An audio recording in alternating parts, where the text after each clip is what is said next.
Multi dimensional பாவர்ட்டியில் தமிழ்நாட்டில் இருக்கிறவங்க 2.2%, குஜராத்தில் இருக்கிறவங்க 11%, பொறுமையில் மகாராஷ்டிராவில் 5.5% இருக்காங்க. டிரான்ஸ்பரன்சினா பெர்ஃபெக்ட் டிரான்ஸ்பரன்சியோட இருக்கணும். சில திங்ஸை ஒமிட் பண்ணியிருக்காங்க. ஹாலிடேஸ்னாலே அது நம்ம GT ஹாலிடேஸ் தான். GT Holidays, South India's #1 travel brand. You know you are special when you're with GT Holidays. தமிழ்நாட்டுல எல்லாமே சேஞ்ச் ஆயிடுச்சு. உங்க நகையையும் சேஞ்ச் பண்ணுங்க. உங்க பழைய நகைக்கு கிராமுக்கு 150 ரூபாய் கூடுதலா வாங்கி புது நகை எடுத்துக்கோங்க. அதே கம்மி சேதாரம் தான் உங்க லலிதால மட்டும்தான். ஆச்சி மசாலா, எந்த சமையலும் ருசி தேடும் ரகசியம் 20 ரூபாய். நம்ம பார்ட்டி வைஸ் பார்க்குறேன். அந்த ஃபைனான்ஸ் செக்ரட்டரி என்ன சொல்றாருன்னா, எந்த விதமான லாஸையும் வயலேட் பண்ணல. தினம்தோறும் நடக்கக்கூடிய நிர்வாக செலவினங்களுக்கே நம்ம கடன் வாங்கி பண்ற அளவுக்கு மோசமா இருக்கு நிதி நிலம். டே டு டே எக்ஸ்பெண்டிச்சர் கடன் வாங்கலையே. 73% உங்களுடைய ஓன் இன்கம், உங்களுடைய எக்ஸ்பெண்டிச்சர் 65% தான். நீங்க டே டு டே எக்ஸ்பெண்டிச்சருக்கு எதுக்கு கடன் வாங்கணும்? பெர் கேபிட்டா இன்கம்னா total goods and services produce divided by the population. இது 3,60,000. தனி மனிதனுடைய கடன் எவ்வளோ? 1.25 லட்சம். உங்களுடைய கொஸ்டின் ஆன்சர் ஆச்சா இல்லையா? மகாராஷ்டிராவையும் குஜராத்தையும் பியர் ஸ்டேட்ஸ் அப்படின்னு கம்பேர் பண்ணியிருக்காங்க. இப்போ ஒரு ஸ்டெப் ஃபர்தரா போய் ஹியூமன் கேபிட்டல்ல நம்ம பார்க்கலாம். என்வரன்மெண்டல் கண்டிஷன்ஸ்ல தமிழ்நாடு நம்மள ஒன்னா இருக்கு. நிதி ஆயோக் ரிப்போர்ட்ல தமிழ்நாடுக்கு பெர்ஃபார்மர் என்ற ஒரு பட்டத்தை கொடுத்திருக்கிறார்கள். நிதி ஆயோக் சொன்னது தானே அது இதுல இருந்திருக்கணுமே. எது நமக்கு ஸ்ட்ராங்கா இருக்கோ அதை ஸ்ட்ரென்தன் பண்ணணும். பழைய கவர்மெண்ட் பண்ணிருக்கு. அதை நாம் தப்புன்னு சொல்லிட்டு இருக்கோம். கடன் இல்லாம நம்மளால பண்ண முடியுமா அப்படின்னா, இந்த டிட்கோ கம்பெனியை மட்டும் கம்ப்ளீட்டா வித்துட்டோம்னா ஒரு 2 லட்சம் கோடி நமக்கு கையில கிடைக்கும். இது எல்லாமே ஜீரோ ஆக்கிட்டீங்கன்னா டெஃபினட்டா கடன் டோட்டலா மறைஞ்சிடும். இந்த ஒயிட் பேப்பர் பாதி ஸ்டோரி தான் சொல்லுவே தவிர பாதி ஸ்டோரிய சொல்லவே இல்லை. அடுத்தவங்க தமிழ்நாட்டை நல்லா இருக்குன்னு சொல்லி அந்த ஸ்கீம்ஸை எடுக்கும் போது நம்மளை நாமே தாழ்த்தி கொள்வது போல இருக்கிறது இந்த ஒயிட் பேப்பர். நீங்க இன்னும் மக்கள் மேல வரி சுமையை சுமத்துவதற்கு நம்ம மைண்டை தயார்படுத்துறாங்க அப்படின்னு என்னுடைய நினைவு. நக்கீர நேயர்களுக்கு வணக்கம். இந்த சிறப்பு நேர்காணலுக்கு உங்களை வரவேற்கிறோம். இந்த நேர்காணலில் நம்மோடு இணைந்திருப்பவர் பேராசிரியரும் பொருளாதார நிபுணருமான திரு பிரபாகர் அவர்கள். சார் வணக்கம். வணக்கங்க சார், நேற்றைய தினம் அனைவரும் எதிர்பார்த்த இந்த வெள்ளை அறிக்கை ஒயிட் பேப்பரை டிவிகே கவர்மெண்ட் ரிலீஸ் பண்ணியிருக்காங்க. ஸ்பெசிஃபிக்காக இதுக்குள்ளே போகிறதுக்கு முன்னாடி பொருளாதார ரீதியாக ஒரு ஒயிட் பேப்பரை எதற்காக ஒரு அரசாங்கம் ரிலீஸ் பண்ணணும், அதற்கு பின்னாடி இருக்கக்கூடிய மோட்டிவ் என்னன்னு பார்க்குறீங்க சார்? இது ரொம்ப நல்ல கேள்விங்க. இப்போ இந்த ஒயிட் பேப்பர் ஜென்ரலாக 2021 2021 ஒயிட் பேப்பர் ரிலீஸ் பண்ணியிருந்தாங்க. எதுக்குன்னா, ஒரு அப்போ தான் கோவிட் வந்திருந்தது. அந்த கோவிட் வந்திருந்தனால அதனுடைய இம்பேக்ட்னால என்டையர் எக்கானமியே மாறிடுச்சு. செலவு எப்படி பண்ணியிருந்தோன்னா, நம்ம அப்போ கோவிட்லேருந்து மீண்டு வருவதற்காக தான் செலவு பண்ணணும். அப்போ நம்ம பணத்தை செலவழிக்கிறதுக்கு கவர்மெண்ட் இதுக்கு ஏன் செலவழிக்கிறோம், இதுக்கு ஏன் செலவழிக்கக்கூடாது என்ற ஒரு இது இல்லாமல் எல்லா எனர்ஜியுமே கோவிட்ல கான்சன்ட்ரேட் பண்ணி ஆகணும். ஏன்னா இண்டிவிஜுவலாக எனக்கு ஒரு இண்டிவிஜுவல் பர்சனுக்கு கெப்பாசிட்டி கிடையாது. அதனால எல்லாருக்குமே வேக்சின் போடுறது இது எல்லாமே பண்ணியிருந்தாங்க. அந்த டிஸ்லொகேஷன் வரும்போது எல்லாமே இந்த ஒயிட் பேப்பர்ஸை கவர்மெண்ட்ஸ் கொடுக்கும்போது ரியலாக என்ன நடந்திருக்கு என்ற ஒரு சிச்சுவேஷன் தெரிஞ்சுக்கிறதுக்காக இந்த ஒயிட் பேப்பரை கொடுப்பாங்க. இப்போ கொடுக்குற ஒயிட் பேப்பர் இந்த போன தடவை வந்த பட்ஜெட்டும் இப்போ கொடுத்த ஒயிட் பேப்பரும் புதுசாக ஏதாவது இன்ஃபர்மேஷன் கொடுத்துருக்குன்னா எந்த விதமான இன்ஃபர்மேஷனும் புதுசாக கொடுக்கல. நம்பர் 1, நம்ம கடன் சஸ்டெயினபிளாக இல்லை. இது ரொம்ப இம்பார்ட்டண்ட்டான கேள்விங்க. 10 லட்சம் கோடி அதோட சேர்த்து ஒரு 3 லட்சம் கோடி பப்ளிக் செக்டார் யூனிட்ஸுடைய கேரண்டி, இதுவும் சேர்த்து 13 லட்சம். பட் அது அக்கௌண்டிங் பிரகாரம் இந்த 10 லட்சம் கோடி தான் நம்ம ஜென்ரலாக எடுப்போம். இப்போ இந்த 10 லட்சம் கோடி இருக்கு இல்லையா, இப்போ இது புதுசாக 10 லட்சம் கோடி இப்போ கண்டுபிடிச்சு கொண்டு வந்த ஃபிகரான கிடையாது. அது ஆல்ரெடி போன பட்ஜெட்லேயே அந்த பட்ஜெட்லேயே கொடுத்த ஃபிகர். அது எஸ்டிமேட்டட் 9.5 lakhsன்னு சொல்லி அதில் சொல்லப்பட்டிருக்கு. அதை ரிவைஸ் பண்ணியிருக்காங்க 10 லட்சத்துக்கு. அதனால இப்போ ஜெனரலாக இந்த பட்ஜெட்டில் சொல்ல ஆஃப் பட்ஜெட் பாரோயிங் இது எல்லாமே இருக்கா இல்லையான்னு எல்லாம் பார்க்கறதுக்கு ஒயிட் பேப்பர் கொடுத்துருக்கலாம். ஆனால் இந்த ஒயிட் பேப்பரில் எந்த விதமான டிஃபரன்ஸும் கிடையாது. அதே போல் இதுதான் சிச்சுவேஷன் அப்படின்னு சொல்லி இது மே மாதம் ஏப்ரல் மாதத்துலேயே தெரியும். அந்த சமயத்தில் இவங்க பிரசன்ட் கவர்மெண்ட் கொடுத்த இதில் வாக்குறுதிகளை அப்போவே எல்லாருக்கும் தெரியும் இந்த ஃபிகர் எல்லாம். ஓகே, இந்த ஒயிட் பேப்பர் இப்போ கொடுத்ததுனால அந்த ஃபைனான்ஸ் செக்ரட்டரி என்ன சொல்கிறாருன்னா, எந்த விதமான முதல்லையே ஒரு பாசிட்டிவ் பாயிண்ட் சொல்கிறேன், எந்த விதமான லாஸையும் வயலேட் பண்ணல அப்படின்னு சொல்லி ஒரு ஸ்டேட்மெண்ட் சொல்கிறார். 28.5% ஃபைனான்ஸ் கமிஷன் கொடுத்த ஃபிகரில் தான் இருக்குது. ஆனால் சில ஸ்டேட்ஸு அதை விட அதிகமாக பண்ணியிருக்காங்க. வெஸ்ட் பெங்காலில் 40% பண்ணியிருக்காங்க, பஞ்சாபில் 47% பண்ணியிருக்காங்க, பீகாரில் 36% பண்ணியிருக்காங்க, கேரளாவில் 40% பண்ணியிருக்காங்க. நீங்கள் கேள்வி கேட்கலாம், ஏன் எப்படி இவங்க அதிகமாக பண்ணாங்க, அது மாதிரி அதிகமாக பண்ணால் ஏன் சென்ட்ரல் கவர்மெண்ட் கொஸ்டின் பண்ணாதா அப்படின்னு. டெஃபினட்டாக கொஸ்டின் பண்ணும். கொஸ்டின் பண்ணி அவங்க அதிகமாக வாங்கக்கூடிய பணம் எல்லாமே வட்டி வீதம் அதிகமாக இருக்கும். ஆனால் தமிழ்நாடை பொறுத்த வரைக்கும் நம்பர் 1 28.5% இருக்குது. இப்போது எனக்கு கடன் இருக்குதுன்னு நினச்சிக்கிட்டிங்கன்னா எனக்கு எவ்வளோ கடன் இருக்குது, எனக்கு இன்கம் எவ்வளோ இருக்குது, கடன் எவ்வளோ இருக்குதுன்னு பார்க்க. இப்போ நீங்கள் சொல்கிற கணக்கு வந்து 100 ரூபா வருமானத்திற்கு 28 ரூபா கடன் வாங்கலாம். ஆமாம். ஓகே, இப்போ நீ 28.5 வரைக்கும் நீங்கள் வாங்கலாம். நீங்கள் வந்து அது வந்து உங்களுடைய டோட்டல் ஜிடிபி 3%க்கு மேலே இருக்கு. 3%ஓட 3.2% வரைக்கும் இருக்கலாம். 3.5 வரைக்கும் போகலாம் அப்படின்னு கூட ஃபைனான்ஸ் கமிஷன் சொல்லியிருக்கு. நம்ம 3%லேயே இருக்கும். போன பட்ஜெட்டு, இப்போ போன கவர்மெண்ட் பட்ஜெட்டு இந்த கவர்மெண்ட் பட்ஜெட்டுன்னு வச்சுக்கலாம். நம்ம பார்ட்டி வைஸ் பார்க்க வேணாம். அதனால் இது ஃபைனான்ஸ் செக்ரட்டரியே இனிஷியலாக சொல்கிறார். நம்பர் 2, இன்னொரு பாசிட்டிவ் பாயிண்ட்டு ஃபைனான்ஸ் மினிஸ்டர் என்ன சொல்கிறாருன்னா, தமிழ்நாடு வந்து ஒரு வெல்ஃபேர் ஸ்டேட்டு, அதனால் இந்த வெல்ஃபேர் ஸ்கீம்ஸ் எல்லாம் கண்டினியூ பண்ணப்படும் அப்படின்னு சொல்கிறாரு. இது ஒரு பாசிட்டிவ் பாயிண்ட். 5வது கிளாஸ் வரைக்கும் சாப்பாடு கொடுக்குறாங்க. இப்போ 8வது கிளாஸ் வரைக்கும் சாப்பாடு எக்ஸ்டெண்ட் பண்ணியிருக்காங்க. அது வரவேற்கத்தக்கக்கூடியது. இப்போது இந்த 10 லட்சம் கோடியில் 8% அப்ராக்சிமேட்லி 1 லட்சம் கோடி சென்ட்ரல் கவர்மெண்ட் கிட்டேருந்து வந்துடுது லோன்ஸ். ஓகே, கடனாக வாங்கியிருக்கோம். இது எப்படி வருதுன்னா, இந்த கடன், இந்த 1 லட்சம் கோடி இந்த world bank, Asian development bank, இந்த மல்டிலேட்ரல் இன்ஸ்டிடியூட்ஸ் எல்லாமே நமக்கு நம்ம ப்ராஜெக்ட்ஸுக்கு பணம் கொடுப்பாங்க. அந்த பணம் ப்ராஜெக்ட்ஸுக்கு கொடுக்கக்கூடிய பணம் வந்து டைரெக்டாக தமிழ்நாடு கவர்மெண்ட்டுக்கு வராது. It is through central government தான் வரும். ஏன்னா ஸ்டேட் கவர்மெண்ட் டைரெக்டாக போய் எந்த ஒரு வேர்ல்ட் பேங்கோடையும் டீல் பண்ண முடியாது. இப்போ நிறைய வேர்ல்ட் பேங்குடைய இண்டஸ்ட்ரியல் கனெக்டிவிட்டி ப்ராஜெக்ட்ஸு இதுக்கு எல்லாத்துக்குமே அப்ராக்சிமேட்டாக $1 பில்லியன் கொடுத்துருக்காங்க.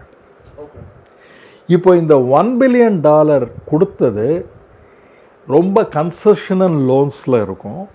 நம்பர் 2, அதுக்கு இருக்கிற டெக்னிக் நமக்கு வந்து எப்படி பண்ணணும்னு ஒரு உலக அனுபவம் நமக்கு கிடையாது. அது வேர்ல்ட் பேங்க் அவங்க வந்து அந்த டெக்னிக்கல் அபிலிட்டி கூட இருக்கிறதுனால நமக்கு கொடுப்பாங்க. அது எப்படி எவாலுவேட் பண்ணுவாங்கன்னா, இந்த ஸ்டேட்டுக்கு அப்சார்பிங் கெப்பாசிட்டின்ற ஒரு வேர்டு இருக்கு. இந்த கடனை கொடுத்தால் அவங்களால் நிறைவேற்ற முடியுமான்னு சொன்ன பிறகுதான் அவங்க கொடுப்பாங்க. அந்த அப்சார்பிங் கெப்பாசிட்டி இருக்கிறதுனால தான் கொடுத்துருக்காங்க. இப்போ அதே ஏன் பீகாரை கொடுக்கல, போர் நிறைய இருக்காங்கன்னு கரெக்டு. ஆனால் அங்கே அப்சார்பிங் கெப்பாசிட்டி கிடையாது. தமிழ்நாட்டில் அந்த அப்சார்பிங் கெப்பாசிட்டி இருக்கிறதுனாலே இவங்க கொடுத்துருக்காங்க. அதனால இந்த 10 லட்சம் கோடியில் ஒரு 8% சென்ட்ரல் கவர்மெண்ட்லேருந்து வந்த லோன்ஸ், மிச்சம் இருக்கிறது தான் இன்டர்னல் சோர்சஸ்லேருந்து வந்த லோனு. இப்போ நீங்கள் கேள்வி கேட்கலாம், இந்த 10 லட்சம் இப்போதான் சடனாக வந்ததா அப்படின்னு. 2006 எடுத்து பார்த்தோம்னா 2006 2026 வரைக்கும் நம்ம எல்லாமே டெபிசிட் பட்ஜெட்டில் தான் நடத்தியிருக்கோம். பற்றாக்குறை தான். உலகத்தில் 46 கண்ட்ரிஸ் பற்றாக்குறையில் தான் இருக்கு. அமெரிக்காவே 6% பற்றாக்குறையில் நடந்துட்டு இருக்கு. அவங்களுடைய நம்ம 3%. அமெரிக்கா போன்ற கிரேட்டஸ்ட் கண்ட்ரியே 6% நடந்துட்டு இருக்கு. அதனால ஒரு தனி மனிதன் உடைய லோனும் ஒரு கண்ட்ரி உடைய லோனும் கம்பேர் பண்ணக்கூடாது. ஓகே. இப்போ இந்த இதில் ஒரு தனி மனிதன் மேலேயும் எவ்வளோ கடன் சுமை இருக்குன்னு சொல்லியிருக்காங்க. ஆனால் சார், அதுக்கு முன்னாடி ஒரு கேள்வி என்னன்னா, இப்போ நீங்கள் ஏற்கனவே பட்ஜெட்டில் இருக்கிறதா இதுலேயும் சொல்லியிருக்காங்க, பெரிய மாற்றம் எதுவுமே இல்லை, புதிய தகவல் எதுவுமே இல்லைன்ற மாதிரி சொல்கிறீங்களே இந்த ஒயிட் பேப்பரில். அப்போ ஒயிட் பேப்பர் பொதுவாகவே டிரான்ஸ்பரண்ட்டாக இருக்காதா? ஏன்னா வெளிப்படைத்தன்மையாக இருக்குமா இருக்காதான்ற ஒரு கேள்வி எழுதில்லை. ஏன்னா பொதுவாகவே என்ன சொல்லுவாங்க அப்படின்னா, இது பொலிட்டிக்கல் பிளேம் கேம். முந்தைய ஆட்சியை நம்ம குறை சொல்கிறதுக்காக ஒயிட் பேப்பர் கொடுத்துட்டோம் அப்படின்னா மக்கள்கிட்ட முந்தைய ஆட்சி மேலே பழகி போட்டுடலாம் அப்படின்ற மாதிரி திமுக இருப்பவே பேசப்பட்டது. திமுக பிடிஆர் தாக்கல் பண்ணும்போதே அதிமுக ஆட்சியை பிளேம் பண்ணுறதுக்காண்டி தான் கொண்டு வராங்கன்னு பேசப்பட்டது. இப்போ அதே குற்றச்சாட்டு தான் இப்போயும் வந்திருக்கு. இப்போ தாவேக அரசாங்கத்தால் வாக்குறுதிகள் நிறைவேற்ற முடியாது. ஏன் நிறைவேற்ற முடியல அப்படின்னா, முந்தைய ஆட்சி கஜானா ஃபுல்லாக காலி பண்ணிட்டு போயிட்டாங்க, அதற்கான சாட்சி ஒயிட் பேப்பர்ன்ற மாதிரி பேசப்பட்டதில்ல. இப்போ வெளிப்படைத்தன்மை இருக்குமா இருக்காதா? ஏன்னா ஒரு குறிப்பிட்ட அரசாங்கத்தை டார்கெட் பண்ணுற விதமாக இந்த ஒயிட் பேப்பர்லாம் தாக்கல் பண்ணப்பட்டிருக்குன்னு பார்க்குறீங்களா? நீங்கள் ரொம்ப நல்ல கேள்வி, இம்பார்ட்டன்ட் கேள்வி கேட்டீங்க. பிடிஆர் அவர்கள் சொல்லும்போது அப்போ நம்மளுடைய ஜிடிபி க்ரோத் ரேட் 0.25 தான் இருந்தது, தமிழ்நாடுடைய ஜிடிபி க்ரோத்து. அதுக்கு நம்ம பழைய கவர்மெண்ட்டை ப்ளேம் பண்ணக்கூடாது. ஏன்னா அப்போ தான் கோவிட், இந்தியாவிலேயே -23% ஆயிடுச்சு க்ரோத்து. அப்படி இருக்கும்போது இது இந்த white paper is a transparency. நீங்கள் சொல்கிறது வெளிப்படைத்தன்மை. நமக்கு தெரியாமல், கண்ணுக்கு தெரியாமல் இருக்கிறது ஏதாவது நடந்திருக்கா? ஏதாவது ஒரு கவர்மெண்ட் விதவிதமான எக்ஸ்பெண்டிச்சர் பண்ணுறாங்க, இந்த எக்ஸ்பெண்டிச்சரெல்லாம் எப்படி இது பண்ண போகிறாங்க? அதே போல் திமுக அந்த ஓல்டு கவர்மெண்ட் கொடுத்த பிடிஆர் அவர்கள் கொடுத்த ரிப்போர்ட்டில் டிரான்ஸ்பரண்ட்டாக அதை கொடுத்து அந்த வாக்குறுதிகளை நிறைவேற்றியிருக்கார்களா இல்லையா? பெருவாரியாக நிறைவேற்றிருக்கிறதா சொல்கிறாங்க. அவங்க சொல்கிறது இல்லை, நம்ம கண்ணால் பார்க்குறோம். அவங்க சொன்ன பெருவிதமான 80% அவங்க சொன்னது எல்லாமே நடத்தியிருக்காங்க. அப்போ 80% நடத்துறதுக்கு அந்த சமயத்தில் அந்த ஒயிட் பேப்பர் பார்த்து, இந்த ஒயிட் பேப்பர்லேருந்து இதிலிருந்து இதுக்கு ஒரு இலக்குன்னு சொல்லி கிரியேட் பண்ணுறதுக்காக அப்போ அந்த ஒயிட் பேப்பர் கொடுத்தாங்க. அதுதான் ஒயிட் பேப்பருடைய இம்பார்ட்டண்ட் அப்ஜெக்டிவ், டோட்டல் டிரான்ஸ்பரன்சி. யார் வேணாலும் பார்த்துக்கலாம். அது அப்படியே கண்டினியூ ஆகி போன பட்ஜெட் வரைக்கும் அப்படி தான் இருந்தது. இப்போ புதுசாக நீங்கள் கொண்டு கொடுக்கக்கூடிய இன்ஃபர்மேஷன் எதுவும் இல்லாமல் இருக்கு. அதே மாதிரி இதுக்கு 2 அப்ஜெக்டிவாக பார்க்கலாம். ஒன்று போன கவர்மெண்ட் கஜானா காலி ஆகிவிட்டது அப்படின்னு சொல்லி சொன்னாங்க. ஆனால் அந்த வேர்டு இப்போ யூஸ் பண்ணலை. ஏன்னா அந்த மாதிரி கஜானா என்ற கான்செப்டே கிடையாது. அது இப்போ கவர்மெண்ட்டுக்கு இப்போ புரிஞ்சிருக்கும், இப்போ இருக்கிற கவர்மெண்ட்டுக்கு அது புரிஞ்சிருக்கும். நம்பர் 2, கையில் ஒன்றுமே பணம் கிடையாது அப்படின்னு சொல்லி அது ஆல்ரெடி சொல்லப்பட்டிருக்கு. 65% நமக்கு சேலரிஸ், பென்ஷன்ஸ், கமிட்டட் எக்ஸ்பெண்டிச்சர் 65%. நீங்கள் என்ன பண்ணாலும் இந்த 65%க்கு மிச்சம் இருக்கிற 35% தான் பண்ணணும். இப்போ வாங்கின லோன் வந்து டே டு டே சேலரிக்கு வாங்கியிருக்காங்களா அப்படின்னா அது கிடையாது. ஏனென்றால் 73% of resources of Tamil Nadu is self generated. இப்போ 73% தமிழ்நாட்டில் இருக்க தமிழ்நாடுடைய டேக்ஸ்லேருந்தே வருது. மிச்சம் இருக்கிறது சென்ட்ரல் கவர்மெண்ட்லேருந்து நம்மக்கிட்ட வர வேண்டியது. இப்போ நமக்கு வந்து 65% தான் நம்மளுடைய சேலரி பில்லு. அப்போ 73% நாமே ஏர்ன் பண்ணிக்கிட்டு இருக்கும்போது சேலரி கொடுக்க முடியாத நிலைமைன்றது வரதுக்கு வாய்ப்பே இல்லை இல்லையா? ஆனால் சார் இதில் இன்னொரு விஷயம் என்ன சொல்கிறாங்க அப்படின்னா, இப்போ நேற்றுக்கு அந்த ஒயிட் பேப்பரில் வந்து 78,000 கோடி அளவிற்கு வருவாய் பற்றாக்குறை இருக்குது. ஆமாம், ஏன்னா நம்ம சம்பாதிக்கிறத விட வாங்கின கடனுக்கு அதிகமாக வட்டி கட்டிட்டு இருக்கோம் அப்படின்னு சொல்கிறாங்களே. அதில் முக்கியமான பாயிண்ட் என்ன சொல்கிறாங்கன்னா, தினம்தோறும் நடக்கக்கூடிய அந்த அட்மினிஸ்ட்ரேட்டிவ் எக்ஸ்பென்சஸ்க்கு நிர்வாக செலவினங்களுக்கே நம்ம வந்து கடன் வாங்கி பண்ணுற அளவுக்கு மோசமாக இருக்குது நிதி நிலைமை அப்படின்ற மாதிரி சொல்கிறாங்களே. அது எப்படி இருக்கும்? 73% உங்களுடைய ஓன் இன்கம், சென்ட்ரல் கவர்மெண்ட்லேருந்து வரக்கூடிய இன்கம் விட்டுடுங்க.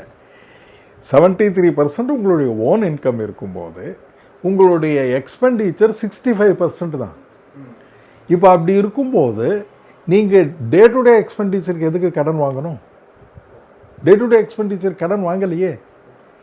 நீங்கள் வந்து கடன் இப்படி நீங்கள் எப்படி நம்ம பார்க்கணுன்னா, கம்ப்ளீட்டாக ஒரு தனி மனிதன் எப்படி பண்ணுறாரோ அதே மாதிரி அரசுன்னு நினச்சிட்டு இருக்கோம். அது கிடையாது. இப்போ வந்து 73% உங்களுடைய இன்கம், 63% உங்களுடைய பேர் மினிமம் எக்ஸ்பெண்டிச்சர், இது கொடுத்தே ஆகணும். அப்படி இருக்கும்போது நமக்கு டே டு டே எக்ஸ்பெண்டிச்சருக்காக இந்த பணம் வாங்கலையே. எதற்காக டே டு டே எக்ஸ்பெண்டிச்சருக்காக வாங்குகிறோம் அப்படின்னு சொல்லி இதில் சொல்கிறாங்கன்னா, இந்த வெல்ஃபேர் ஸ்கீம்ஸ்க்காக வாங்குகிறோம். டே டு டே எக்ஸ்பெண்டிச்சர்னு அவங்க சொல்லக்கூடியது இந்த வெல்ஃபேர் ஸ்கீம்ஸ். இப்போ இந்த வெல்ஃபேர் ஸ்கீம்ஸ் அப்படியே தொடரும் அப்படின்னு சொல்லி இந்த கவர்மெண்ட் சொல்கிறாங்க. அப்புறம் அது கரெக்டான ஸ்கீம்ஸ், அந்த ஸ்கீம்ஸ் எல்லாமே கரெக்டு அப்படின்னு சொல்லியிருக்காங்க. அந்த ஸ்கீம்ஸில் எதுவுமே தேவையில்லாத ஸ்கீம் இல்லை அப்படின்னு சொல்லி சொன்னாங்க.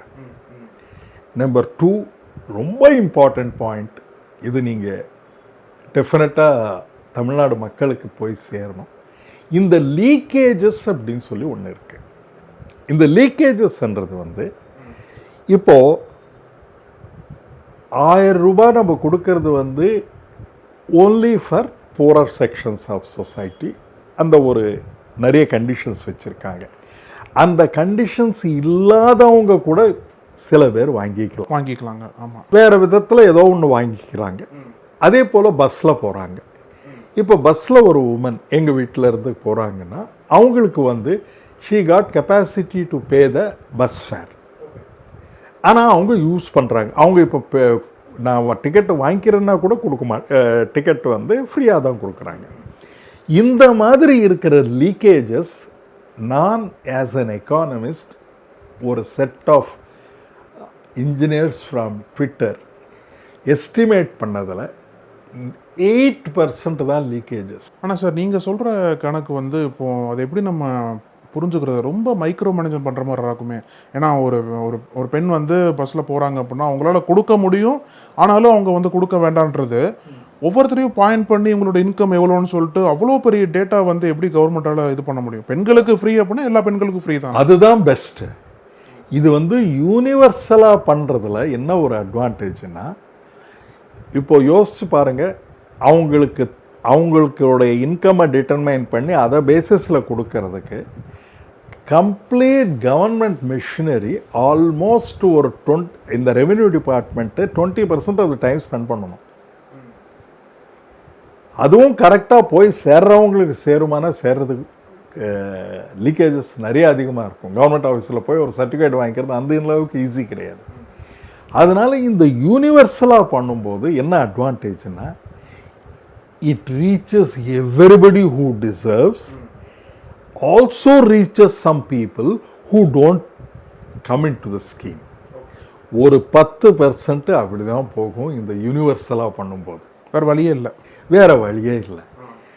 ஆனால் இதை நாம் கட்டுப்படுத்துவதற்கு சில மெக்கானிசம்ஸை கொண்டு வரலாம். ஆனால் அந்த கட்டுப்படுத்துவதற்கு கொடுக்குற மெக்கானிசம் 15% செலவாச்சுன்னா இந்த 8% லீக்கேஜாக பெட்டராச்சு. அப்படி தான் நம்ம கால்குலேட் பண்ணணும்.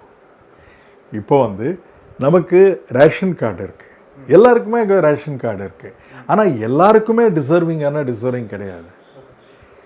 அதனால் இந்த யூனிவர்சலைசேஷன் பண்ணும்போது லீக்கேஜஸ் இருக்கும். இந்த லீக்கேஜஸை மினிமைஸ் பண்ணணும். இந்த மினிமைசேஷன் மெக்கானிசம் தான் இப்போ கொண்டு வர முடியும். இந்த லீக்கேஜஸ் இல்லாத நான் பண்ண என்னுடைய ரிசர்ச்சில் உலகத்தில் சவுத் அமெரிக்காவில் கூட இந்த மாதிரி யூனிவர்சல் பேசிக் இன்கம் இதெல்லாம் பண்ணியிருக்காங்க. அதில் எல்லாமே இந்த லீக்கேஜஸ் இருக்கும். இப்போ இந்த 1000 ரூபாய் ஃபார் விமன் அது கொடுக்கறது, அதுவும் லீக்கேஜஸ் இருக்கும்.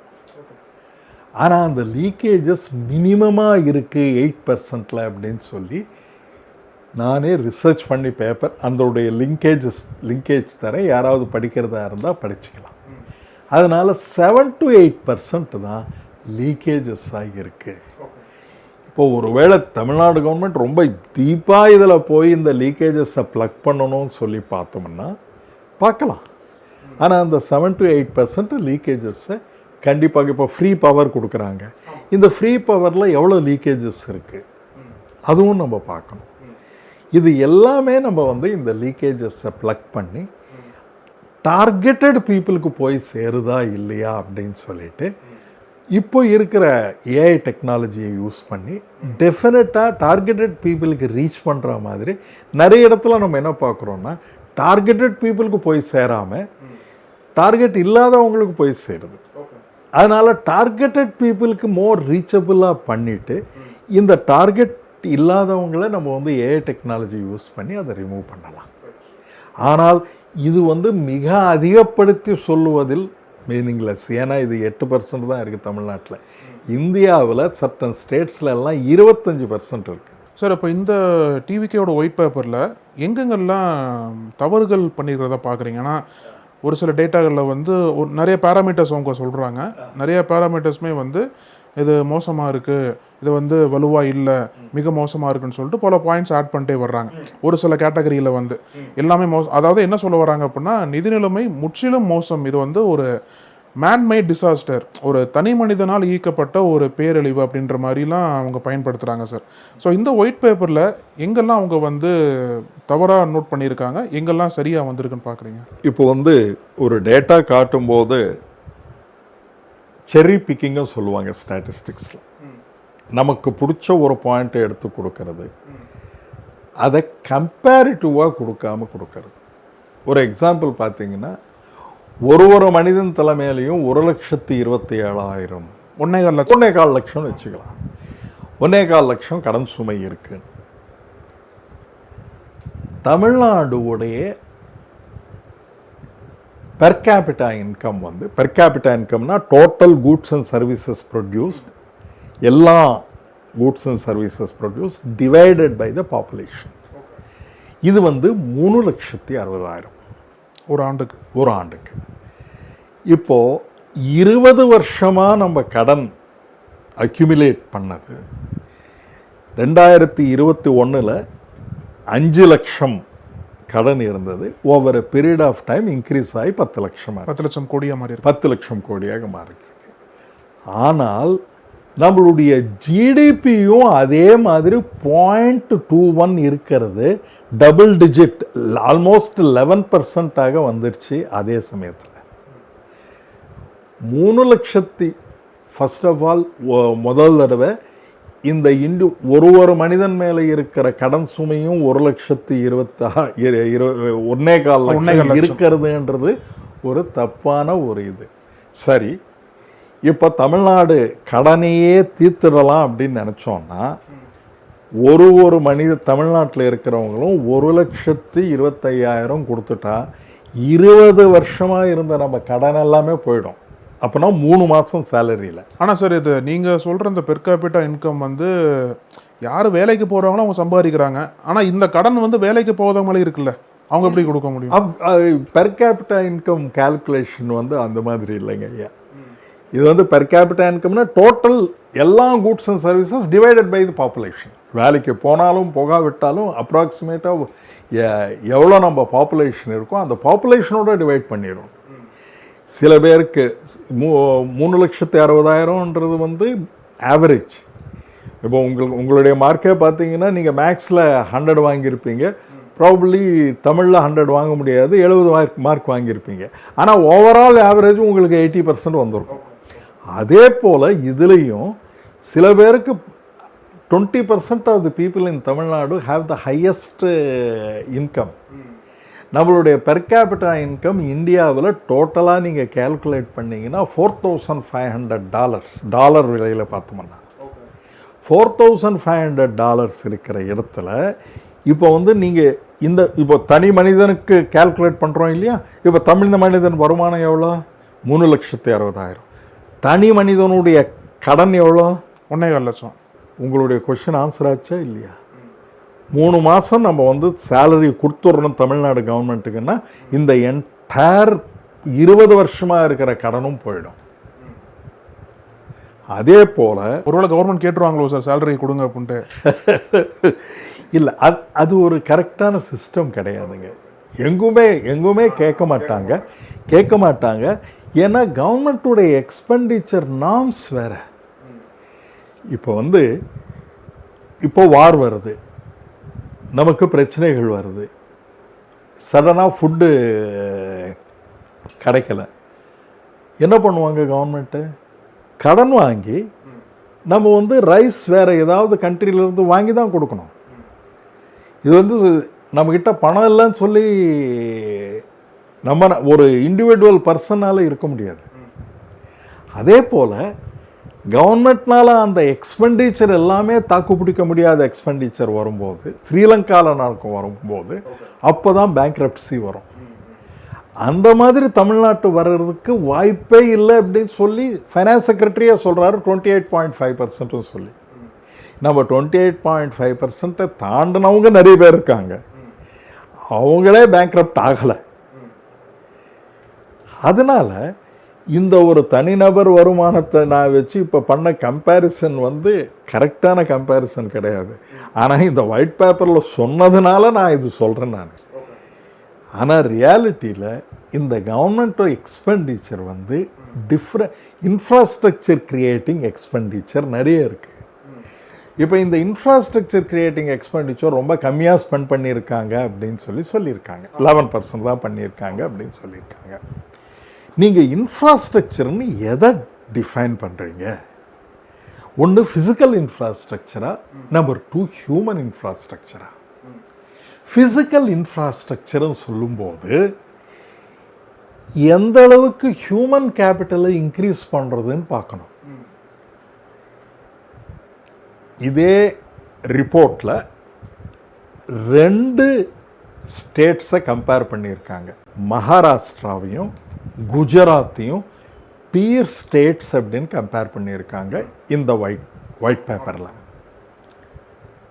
சரி, நீங்கள் பியர் ஸ்டேட்ஸ்னுடைய குஜராத் வந்து மகாராஷ்டிரா 20.1% தான் இருக்குது, குஜராத்தும் 17 to 18% தான் வாங்கியிருக்காங்கன்னு கம்பேர் பண்ணுறீங்க. ஆனால் இப்போ ஒரு ஸ்டெப்பு ஃபர்தராக போய் ஹியூமன் கேபிட்டலில் நம்ம பார்க்கலாம். மல்டி டைமென்ஷனல் பாவர்ட்டியில் தமிழ்நாட்டில் இருக்கிறவங்க 2.2%, குஜராத்தில் இருக்கிறவங்க 11% வறுமையில், மகாராஷ்டிராவில் 5.5% இருக்காங்க. அதையும் கம்பேர் பண்ணி சொல்லணும் இல்லை? இந்த இதில் ஒயிட் பேப்பரில் கன்வீனியண்ட்டாக சில திங்ஸை ஒமிட் பண்ணியிருக்காங்க. டிரான்ஸ்பரன்சினா பெர்ஃபெக்ட் டிரான்ஸ்பரன்சியோடு இருக்கணும்.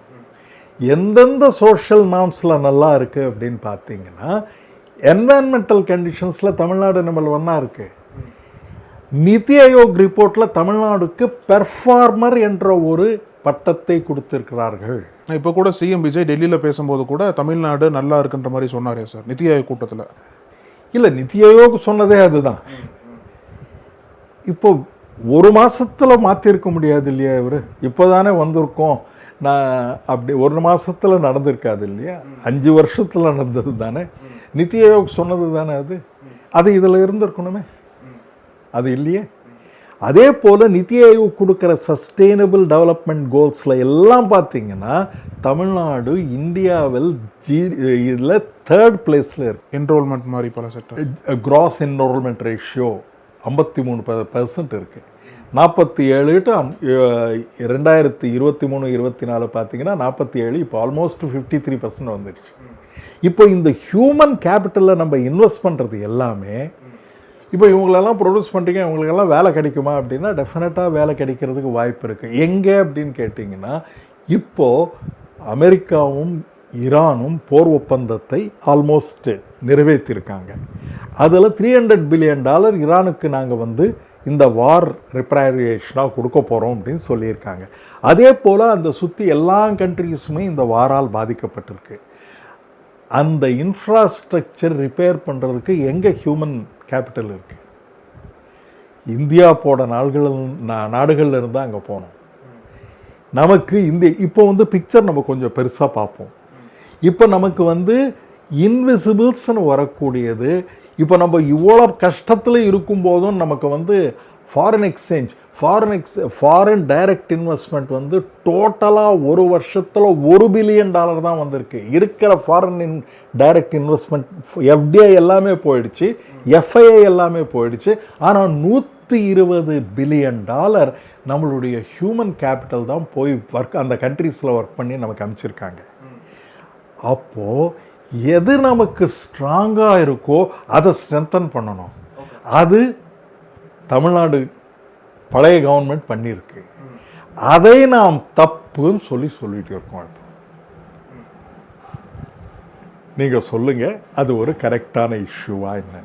சார், ஒரு பக்கம் நீங்கள் சொல்கிறது வேலிட் பாயிண்ட்ஸ் தான். ஆனால் இன்னொரு பக்கம் என்னென்னா, இந்த debt versus gross state domestic product, அதாவது ஜிஎஸ்டிபி ரேஷியோன்னு சொல்கிறாங்க. அதை தனி மனிதனோட லாங்குவேஜில் சொல்லணும் அப்படின்னா மாநிலத்தோட சிபில் ஸ்கோர் அப்படின்னா சொல்லலாம். இப்போ சிபில் ஸ்கோர் ஸ்ட்ராங்காக இருந்தது அப்படின்னா பேங்க்ஸ் லோன் கொடுப்பாங்க, பிரச்சனை இல்லாமல் திருப்பி வந்துருன்ற நம்பிக்கையில் கொடுப்பாங்க. ஆனால் இந்த ஒயிட் பேப்பர் படி தமிழ்நாடு தான் இப்போ குஜராத், மகாராஷ்டிரா போன்ற ஸ்டேட்ஸில் கம்பேர் பண்ணும்போது தமிழ்நாடோட லெவல் ரொம்ப மோசமாக இருக்குது. ஏன்னா அதிகமாக நம்ம வட்டி கட்டுறதுனால வங்கிகள்லாம் நம்மளுக்கு கடன் கொடுக்க மாட்டாங்க. ஏன்னா ரொம்ப ரிஸ்க்காக இருக்கும் கடனை வசூலிக்கிறது. அந்த மாதிரி நிதி நிலைமை மோசமாயிருச்சுன்ற மாதிரி ஒயிட் பேப்பரில் சொல்லியிருக்காங்க சார். நான் கிட்டத்தட்ட ரொம்ப அதிகமாக இருக்குது மகாராஷ்டிராவோட கம்பேர் பண்ணும்போது. அப்போது இன்வெஸ்ட்மெண்ட்ஸ் பெருசாக இங்கே வராது, பேங்க்ஸுமே கடன் கொடுக்க மாட்டாங்க. ஏன்னா வட்டி கட்டுறதுலேயே நம்மளோட பாதி தொகை போகிறதுனால இதில் இன்ஃப்ராஸ்ட்ரக்சர் பில்ட் பண்ண முடியல, ஹாஸ்பிட்டல்ஸ் கட்ட முடியல, ரோட் போட முடியல, அந்த மாதிரி பல சிக்கல்கள் இருக்குன்ற மாதிரி ஒயிட் பேப்பரில் சொல்லியிருக்காங்க. இந்த சிக்கல்களுக்கு என்ன காரணமாக இருக்குன்னு பார்க்குறீங்க? எதற்காக இந்த லெவலுக்கு ஒரு லெவல் தமிழ்நாட்டில் மோசமாக இருக்குன்னு எடுத்துக்கலாம்? இப்போ அந்த மாதிரி இருந்திருந்தால் ஃபைனான்ஷியல் ஹெல்த் இண்டெக்ஸ் அப்படின்னு சொல்லி ஒன்று இருக்குது, சென்ட்ரல் கவர்மெண்ட் கிரியேட் பண்ணுற யூனிவர்ஸ். அதில் தமிழ்நாட்டில் ஹை பெர்ஃபார்மர் எல்லா விதத்திலையுமே ஜிடிபியில் எப்போவுமே நம்ம கடனன்னு பார்க்கும்போது வரவையும் நம்ம பார்க்கணும். அந்த வரவு என்றது என்னன்னா ஜிடிபி. இந்த ஜிடிபி மிக அதிகமாக இருக்கிறதுனால இதை அப்படியே கண்டினியூ ஆகுமா ஆகாதா என்ற ஒரு கொஷன் வரும்போது இது ரொம்ப கேர்ஃபுல்லாக பண்ணணும். நமக்கு வரக்கூடிய இண்டஸ்ட்ரீஸு வேற ஒரு மாநிலத்துக்கு போகுதுன்னா அது ஏன் போகுது? மே 10 வரைக்கும் தமிழ்நாட்டுக்கு வரணும்னு இருக்கிற இண்டஸ்ட்ரீஸ் மே 10 அப்பால் ஏன் வெளிநாட்டுக்கு போகுது, வெளி மாநிலங்களுக்கு போகுது? அதை பற்றி ஏதாவது இருக்கா இந்த ஒயிட் பேப்பரில்? அது இல்லை. இப்போ இன்னும் கொஞ்சம் பின்னோக்கி பார்த்தோம்னா, நீங்கள் கேட்குற கேள்வி இது ஒரு சிவில் ஸ்கோரா அப்படின்னு சொல்லி பார்த்தோம்னா, இது ஒரு சிவில் ஸ்கோர் மாதிரி நீங்கள் பார்த்தோன்னா கூட நமக்கு டெஃபினட்டாக 28.5% வரைக்கும் வாங்கலாம். நீங்கள் இந்த 28.5% கான்ஸ்டன்ட் கிடையாது. இந்த வருஷம் இன்னொரு 10% நம்ம ஜிடிபி இன்க்ரீஸ் ஆச்சுன்னா டெஃபினட்டாக அந்த அமௌண்ட்டுக்கு ஏற்ற மாதிரி இப்போ 100 ரூபாய் இருந்ததுன்னு வச்சுங்க, 28 ரூபா 28.50 காசு வாங்கியிருக்கோம். 110 ரூபாய் ஆயிடுச்சுன்னு வச்சுங்க. அப்போ என்ன எவ்வளோ வாங்கலாம்? 28.5 ப்ளஸ் 2.58% வாங்கலாம் இல்லையா? அப்போது இந்த ஜிடிபி இன்க்ரீஸ் ஆக இதுவும் இன்க்ரீஸ் ஆகிட்டே இருக்கும். இப்போ நீங்கள் ஒரு இம்பார்ட்டண்ட்டான கேள்வி, இந்த கடன் இல்லாமல் நம்மளால பண்ண முடியுமா அப்படின்னா, கடன் இல்லாமல் பண்ணலாம். இப்போ வந்து நம்ம டிட்கோ ஷேர்ஸ் இருக்கு. இப்போ டைட்டன் என்ற கம்பெனி ஒன்று இருக்கு. அந்த டைட்டனுடைய கம்பெனியில் ஷேர்ஸ் இருக்கிறது வந்து தமிழ்நாடு கவர்மெண்ட்டுடைய டிட்கோ ஷேர்ஸ். இந்த டிட்கோ கம்பெனியை மட்டும் கம்ப்ளீட்டாக வித்துட்டோம்னா ஒரு 2 லட்சம் கோடி நமக்கு கையில் கிடைக்கும். ஷேர்ஸை வித்துட்டோம். ஷேர்ஸை மட்டுமே நிறைய இடத்துல இன்வெஸ்ட் பண்ணியிருக்காங்க. அதில் டைட்டனுடைய ஷேர்ஸே விற்றோம்னா நமக்கு ஒரு 2 லட்சம் கோடி வரும். இப்போ ஒரு தனி மனிதன் எக்ஸாம்பிளை வச்சுக்கலாம். நான் ஒரு வீடு வச்சுருக்கேன். எனக்கு வந்து இது வந்து ஒரு பிஸ்னஸ் ஆரம்பிக்கும் போது நான் போயிட்டு ஒரு ஈக்விட்டி ஷேர்ஸ்னால் என்னுடைய முதலீடு பண்ணும் அப்படின்னு கேட்கும்போது என்கிட்ட இருந்து எதிர்பார்க்கறது வந்து அதிகமாக எதிர்பார்ப்பாங்க. 20% வருமா அப்படின்னு சொல்லிட்டு நிறைய ப்ரீமியம் கொடுத்து என்னுடைய ஷேர்ஸ் வாங்குவாங்க.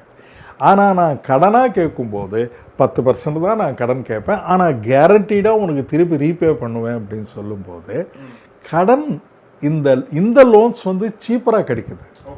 சீப்பராக கிடைக்கும்போது டெஃபினட்டாக அதை பயன்படுத்தி கொள்ள வேண்டும். இப்போ வந்து இந்த கடனை எல்லாமே நம்ம சுமை எல்லாமே 0 ஆக்கிட்டோம் அப்படின்னா ஃப்ரீ பஸ்ஸை 0 ஆக்கணும். நம்பர் 2 1000 ரூபாய் கொடுக்கறது 0 ஆக்கணும்.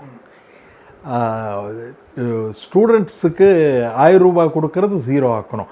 இது எல்லாமே 0 ஆக்கிட்டீங்கன்னா டெஃபினட்டாக கடன் டோட்டலாக மறைஞ்சிடும். எப்படி அது இப்போ வந்து கடனும் வாங்குறீங்க, ஆனால் அது எதற்காக பயன்படுத்துறீங்களோ அது வந்து கேபிட்டல் அசட்ஸ் கிடையாதுன்னு சொல்கிறீங்க. ஆனால் அது கேபிட்டல் ஒரு உமனுக்கும் 1000 ரூபாய் கொடுக்கறது ஒரு கேபிட்டல் அசட். ஃப்ரீ பஸ்ஸில் ஒரு உமனை ஃப்ரீயாக நம்ம டிரான்ஸ்போர்ட் பண்ணுறதுனால டெஃபினட்டாக over a period of time 1400% growth இருக்கும் அவங்களுடைய இன்கமில் அப்படின்னு சொல்லியிருக்காங்க எக்கானமிஸ்ட். அதே மாதிரி மத்தியானம் நீங்கள் அமெரிக்காவில் பார்த்தீங்கன்னா ஆஃப்டர்நூன் ஃபுட்டு வந்து மார்னிங் பிரேக்ஃபாஸ்ட் வந்து கம்பல்சரி. அமெரிக்காவில் அவ்வளோ பெரிய நாடுலேயே ஃப்ரீ கம்பல்சரி ஃபுட்டு. அவங்கெல்லாம் ரிச் இல்லையா, த ரிச்சஸ்ட் பீப்புள். ஆனால் எல்லாருக்குமே ஒரே ஒரு விதமான கேலரி இருக்கணும்னு சொல்லி அது கொடுக்குறாங்க. அதே போல் சைனாவில் இருக்கிற எல்லா ஸ்கூல்ஸ்லுமே ஃப்ரீ ஃபுட்டு கொடுத்துட்ருக்காங்க. காலையில் வந்த உடனே இவ்வளோ கேலரி அவன் சாப்பிட்ணும், அப்போ தான் ஹெல்த்தியாக இருப்பான். அது இருக்கக்கூடாதுன்னு ரகுராம் ராஜன் என்ன சொல்கிறாருன்னா, இப்போ நீங்கள் கம்பேர் பண்ணுறீங்க குஜராத்தில் வந்து பாவர்ட்டி வந்து 11%, மகாராஷ்டிராவில் பாவர்ட்டி வந்து 5.5%, தமிழ்நாட்டில் 2%. அப்போ எப்படி பியர் ஸ்டேட்ஸ்ன்னு கொடுத்துருக்கீங்க இந்த ரிப்போர்ட்டில்? இந்த ரிப்போர்ட் நாட் ஓன்லி டிரான்ஸ்பரண்ட்டாக இருந்தால் அது எல்லாமே கொடுத்துருக்கணும். அதே இந்த ரிப்போர்ட்டுக்கு முன்னால் சீஃப் மினிஸ்டர் ஜோசப் விஜய் என்ன சொல்கிறாருன்னா, இது ஒரு கவலைக்கிடமாக இருக்கிறது. இந்த கவலைக்கு இடமாக இருக்கிறதுன்னு சொல்கிறது ஏப்ரல் மாதத்துலேயே தெரியும், மே மாதத்துலேயே தெரியும். ஒருவேளை இருந்திருந்தால் அது எதுவுமே இல்லையே. கவலைக்கு இடமாக இருப்பது எப்படின்னா பஞ்சத்திலையும் பசியிலையும் மக்கள் இருந்தால்தான் கவலைக்கு இடம். அது ரெண்டுமே இல்லாத இடம் எது? அதனால வந்து இந்த ஒயிட் பேப்பர் பாதி செர்ரி பிக்கிங், பாதி ஸ்டோரி தான் சொல்லுவே தவிர பாதி ஸ்டோரியை சொல்லவே இல்லை. நிதி ஆயோக்குடைய 20 பராமீட்டர்ஸில் 13 பராமீட்டர்ஸில் தமிழ்நாடு இருக்குது. ஆல் ஓவர் இந்தியாவில் ஒன் ஆஃப் த பெஸ்ட் 5 ஸ்டேட்ஸில் இருக்குது. குஜராத் 5வது ஸ்டேட்டு, தமிழ்நாடு நம்பர் 3ல் இருக்குது. கம்பேர் பண்ணி பார்த்தோம்னா கோவா அண்ட் டெல்லி. கோவா வந்து ரொம்ப சின்ன பிளேஸு, டெல்லி வந்து கேபிட்டல் சிட்டி. அதனால் இருக்கிறது இதுதான், தமிழ்நாடு தான் இருக்கிற பிக்கெஸ்ட் ஸ்டேட்ஸில் வெரி குட் பெர்ஃபார்மர்னு சொல்லி நிதி ஆயோக்கே சொல்லியிருக்கு. ஆர்பிஐ டேட்டா பார்த்தோம்னா அவங்களும் ஃப்ரீ பஸ், அவங்களும் சொல்லியிருக்காங்க தமிழ்நாடு நல்லா இருக்கு. பக்கத்தில் இருக்கிற கர்நாடகாவில் 26.5, கேரளாவில் 40%. இப்போ இந்த கவர்மெண்ட்ல பங்கேற்று கொண்டிருக்கும் காங்கிரஸ் பார்ட்டி அவங்க வந்து 40% இது பண்ணியிருக்காங்க, அவங்களுடைய ஸ்டேட்ல இருக்கு. அங்கே இப்போ ஃப்ரீ பஸ் ஃபேர் கொண்டு வந்திருக்காங்க. அடுத்தவங்க தமிழ்நாட்டை நல்லா இருக்குன்னு சொல்லி அந்த ஸ்கீம்ஸை எடுக்கும்போது நம்மளை நாமே தாழ்த்தி கொள்வது போல இருக்கிறது இந்த ஒயிட் பேப்பர்.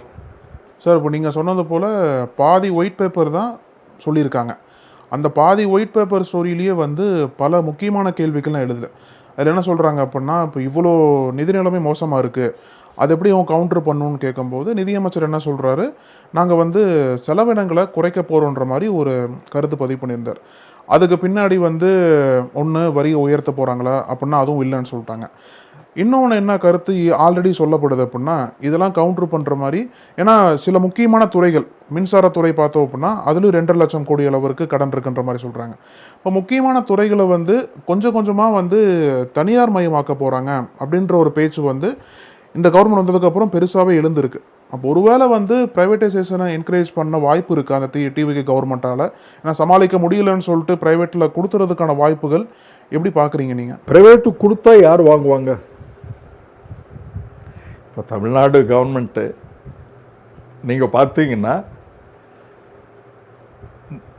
ஆனால் எலக்ட்ரிசிட்டி வந்துட்டு இருந்தது 5 வருஷமாக.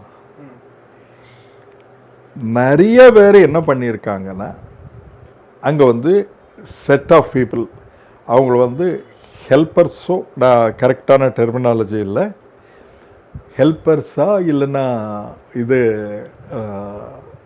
ஒரு கிரேடில் எடுத்திருக்காங்க, கேங்மென்ன்ற ஒரு கிரேடில் எடுத்திருக்காங்க. இந்த கேங்மென்ல இருக்கிற கேங்மென் ஒரு காலத்தில் ஒரு 30 வருஷத்துக்கு முன்னால் கேங்மெனுடைய குவாலிஃபிகேஷன் வந்து 8th ஸ்டாண்டர்ட் படித்தா போகிறோம். ஆனால் இப்போ இருக்கிற கேங்மேனுடைய குவாலிஃபிகேஷன் எல்லாமே பிஇ, எம்இ, பிஹெச்டி இருக்காங்க கேங்மேனா. மோஸ்ட் ஆஃப் த ஒர்க் இந்த கேங்மேன் தான் பண்ணிட்டு இருக்காங்க. இப்போ அந்த கேங்மேன் வந்து கேங்மேன் எப்படின்னா, ஒரு காலேஜில் நீங்கள் எல்லாம் பார்த்தீங்கன்னா ப்ரோக்ராமர்னு ஒரு இது இருக்குது. அந்த ப்ரோக்ராமர் நம்ம காலேஜஸில் எல்லாம் பார்ப்போம் ப்ரோக்ராமர். அந்த ப்ரோக்ராம் குவாலிஃபிகேஷன் என்னென்னா வெறும் உட்கார்ந்து டைப் பண்ண தெரிஞ்சால் தெரியும். ஆனால் most of them are BE, MTech எல்லாமே படிச்சிருக்காங்க. இப்போ இந்த கேங்மேன் வந்து highly qualified people who do every work in electricity board, not just going and checking the line. இது மட்டுமே இல்லாமல் அதனால் இப்போ அவங்களுக்கு எல்லாருக்குமே நம்ம வந்து அதே போல் டாஸ்மார்க்கில் வந்து 11,000 ருபீஸில் அவங்களுக்கு கொடுக்குறோம். அவங்களுக்கு எல்லாருக்குமே நம்ம வந்து சேலரிஸ், கவர்மெண்ட் சேலரிஸ் கொடுத்தோன்னா இவங்களுக்கும் கொடுக்க வேண்டிய கட்டாயத்தில் இருக்குது கவர்மெண்ட்டு. டெஃபினட்டாக கவர்மெண்ட் எக்ஸ்பெண்டிச்சர் இன்க்ரீஸ் ஆகும். நீங்கள் இன்னும் மக்கள் மேலே வரி சுமையை சுமத்துவதற்கு எங்கே வழிகள் இருக்குது?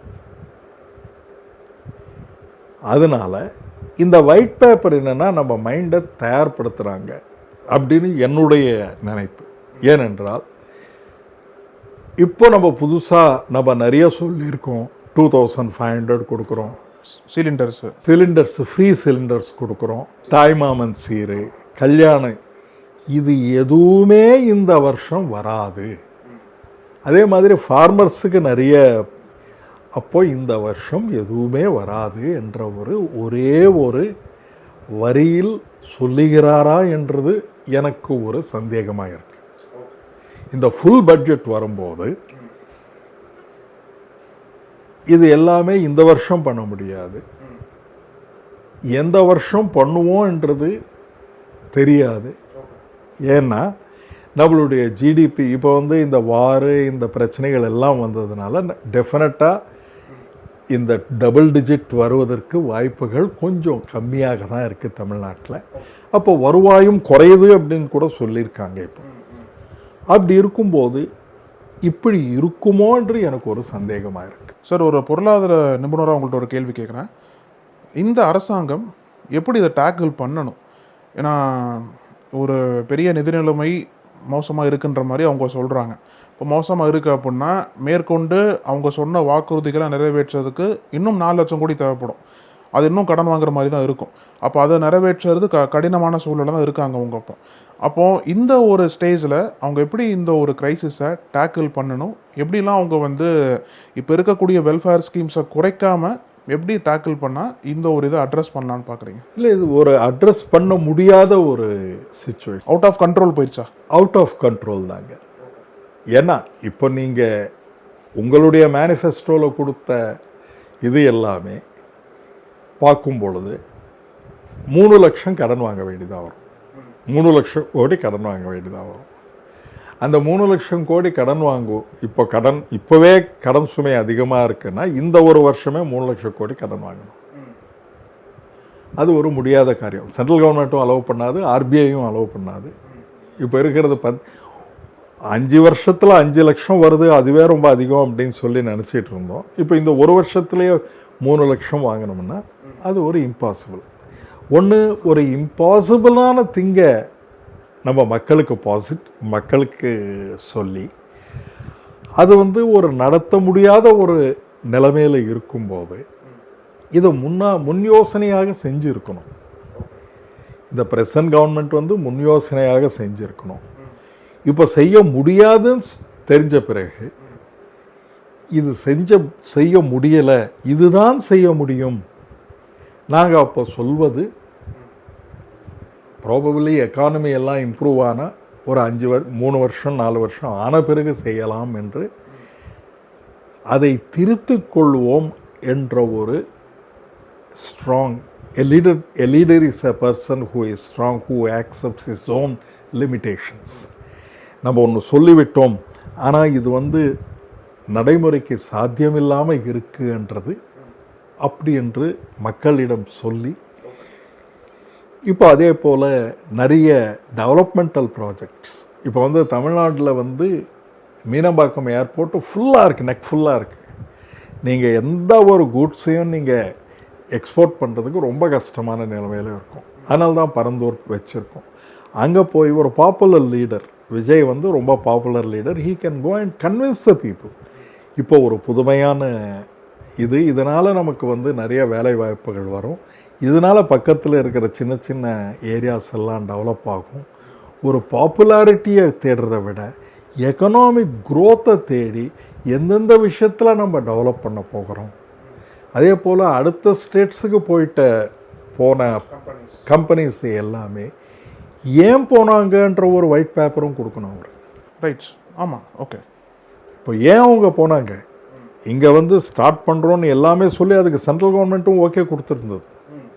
அப்படியாப்பட்ட கம்பெனிஸு ஏன் அவர்கள்கிட்ட போக வேண்டும், நம்ம விட்டு ஏன் போக வேண்டும் என்று இந்த ஒயிட் பேப்பரில் சொல்லியிருந்திருக்கணும். இதுதான் இந்த ஒயிட் பேப்பர் நிறைய கேள்விகளை உருவாக்கிறதே தவிர பதில்கள் கம்மியாக தான் இருக்கிறது என்றது என்னுடைய தாழ்மையான அபிப்பிராயம். உங்களோட மதிப்பெண் எவ்வளோ கொடுப்பீங்க அவுட் ஆஃப் 10? எதுக்கு? இந்த ஒயிட் பேப்பருக்கு? இல்லை, இந்த ஒயிட் பேப்பருக்கு மதிப்பெண் கொடுக்குற அளவு இது எனக்கு ஏதாவது புது இன்ஃபர்மேஷன் கொடுத்துருக்கான எதுவுமே கொடுக்கல. அதனால் நான் ஒரு மதிப்பெண்ணு நான் கேட்ட கேள்விகளுக்கு ஆன்சர் இருந்திருந்தால் அதுக்கு மதிப்பெண் கொடுக்கலாம். இந்த ஒயிட் பேப்பரே ஒரு கேள்விக்குறியாக இருக்கும்போது நான் எப்படி அதுக்கு மதிப்பெண் கொடுக்கறது? ரைட் சார், இவ்வளோ நேரம் உங்களோட கருத்துக்களை ரொம்ப அழகாக பகிர்ந்துக்கிட்டீங்க. நேரத்திற்கும் கருத்திற்கும் மிக்க நன்றி சார். வணக்கம். நக்கீரன் டிவிக்கு சப்ஸ்கிரைப் செய்யுங்கள். உங்கள் ஆதரவே எங்கள் பலம். ஆசிரியர்களுக்கு நண்பனாகவும் மாணவர்களுக்கு ஆசானாகவும் திகழும் தேர்வு வழிகாட்டி. ஒவ்வொரு பாடத்திற்கும் அனுபவமிக்க ஆசிரியர்களின் துல்லியமான தெளிவான விடைகள். CNC இருக்கு, தேர்வு பயம் எதற்கு? இது தீரன் பப்ளிஷிங் ஹவுஸ் விற்பனை வெளியீடு.